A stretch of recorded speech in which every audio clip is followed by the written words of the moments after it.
Hello friends, welcome back to our channel Munna Infotech. एक बार पुनः स्वागत है आपके अपने चैनल मुन्ना इन्फोटेक पर।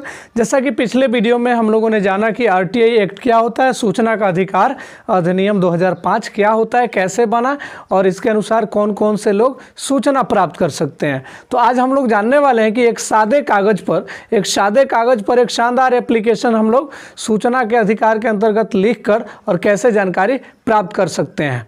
तो निश्चित रूप से वीडियो को स्किप नहीं करना है, शुरू से अंत तक देखिए, आपको बिल्कुल सही अंदाज में और बिल्कुल इजी अंदाज में सब कुछ समझ में आ जाएगा। जैसा कि दोस्तों यहाँ पे देख पा रहे होंगे आप, यहाँ पे आपको दो चीज़ों की ज़रूरत होगी। एक तो पेन की ज़रूरत होगी और एक सादा पेज चाहिए, सादा पेज चाहिए आपको। उसके बाद में आपको चाहिए, जी हाँ, आपको चाहिए इस तरीके का IPO, जो 10 रुपये का IPO।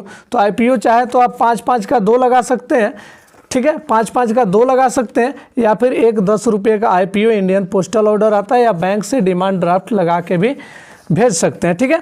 तो चलिए आगे बढ़ते हैं। उसके बाद में एक और चीज़ ले लेना होता है आपको, इन्वेलप, यानी कि जो कवर होता है। जैसे कोई भी लेटर हम लोग भेजते हैं तो एक कवर मिलता है, 2 से 5 रुपये में आपको एक कवर मिल जाएगा। तो इसके बराबर कवर आपको ले लेना है। और लेने के बाद देखिए कैसे एप्लीकेशन लिखना है, ये सब हम लोग जानते हैं। सबसे पहले ऊपर तो लिखा आएगा सेवा में, और श्रीमान देख लीजिए यहाँ पे, श्रीमान जन सूचना पदाधिकारी महोदय, क्योंकि हर विभाग में एक जन सूचना पदाधिकारी यानी कि ये पब्लिक इंफॉर्मेशन ऑफिसर, ठीक है, PIO, जिसको शॉर्टकट में PIO बोलते हैं, उनकी नियुक्ति हुई रहती है, जो जानकारी देते हैं। श्रीमान जन सूचना पदाधिकारी महोदय, प्रखंड चकिया, पूर्वी चंपारण। तो आपको भी जहाँ की जानकारी लेनी हो वहाँ का जगह का पता लिख देंगे, ऑफिस का पता लिख देंगे।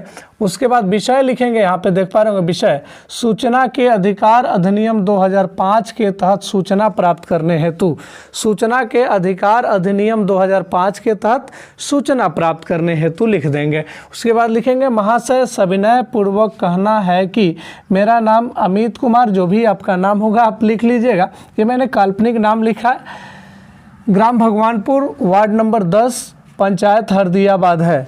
मैं श्रीमान से निम्न जानकारी उपलब्ध कराने की अपेक्षा करता हूँ। मैं श्रीमान से निम्नलिखित जानकारी उपलब्ध कराने की अपेक्षा करता हूँ या आशा करता हूँ, ठीक है। उसके बाद में कौन कौन सी जानकारी आपको लेनी है यहाँ पे नीचे की तरफ लिख देंगे, ठीक है। जैसा कि यहाँ पे पहला देख लीजिए, हरदियाबाद पंचायत के वार्ड नंबर 10 में पिछले 5 वर्षों में आवंटित इंदिरा आवास लाभार्थियों की सूची, यानी कि पिछले 5 वर्षों में इंदिरा आवास लाभार्थियों की सूची आप मंगा सकते हैं उस विभाग से, संबंधित विभाग से। दूसरा यहाँ पे मेरा जो प्रस्ताव है, पिछले 5 वर्षों में इंदिरा आवास योजना के अंतर्गत लाभान्वित हुए किस किस लाभार्थियों का घर बना और किसका नहीं बना की सूची, वो भी प्रतिलिपि में, यानी कि हमको छाया प्रति में चाहिए, ओरिजिनल नहीं चाहिए, ठीक है।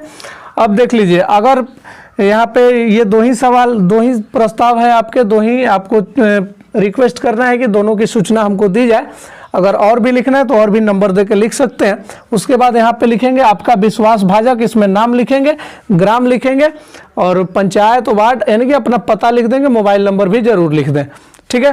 मोबाइल नंबर लिखने से ये फायदा है कि संबंधित व्यक्ति आपको कॉल भी कर सकते हैं। चलिए यहाँ पे नीचे की तरफ सबसे नीचे लिखेंगे, ये सब लिखने के बाद, पता लिखने के बाद नीचे की तरफ लिखेंगे, श्रीमान मैं डाक खर्च के रूप में 10 रुपये मूल्य का IPO भेज रहा हूँ, जिसकी संख्या इतनी है। IPO 10 रुपये का जो भेजेंगे उसका जो संख्या होता है IPO संख्या, जी हाँ, IPO संख्या देख सकते हैं आप, यहाँ पर IPO संख्या होती है। अगर आप देख पा रहे होंगे यहाँ पर IPO संख्या होती है, तो ये IPO संख्या यहाँ पर लिख देना है, ठीक है। IPO संख्या लिख देना है कि श्रीमान मैं डाक खर्च के रूप में 10 रुपये के मूल्य के बराबर के IPO भेज रहा हूँ, जिसकी संख्या ये है, ताकि इस चीज़ को कैश करा सके विभाग, ठीक है। तो ये आपका शानदार एप्लीकेशन रहा, यानी आवेदन पत्र रहा। इस प्रकार के आवेदन पत्र के सहारे आप सूचना प्राप्त कर सकते हैं। अब देखिए, जब आप इसको लिख लेंगे तो एक पेपर में जब आप लिख लेंगे, जैसा कि मैं ये दिखा रहा हूँ, जैसे मान के चलिए कि मैंने ये लिख लिया, लिखने के बाद इसको मोड़ेंगे।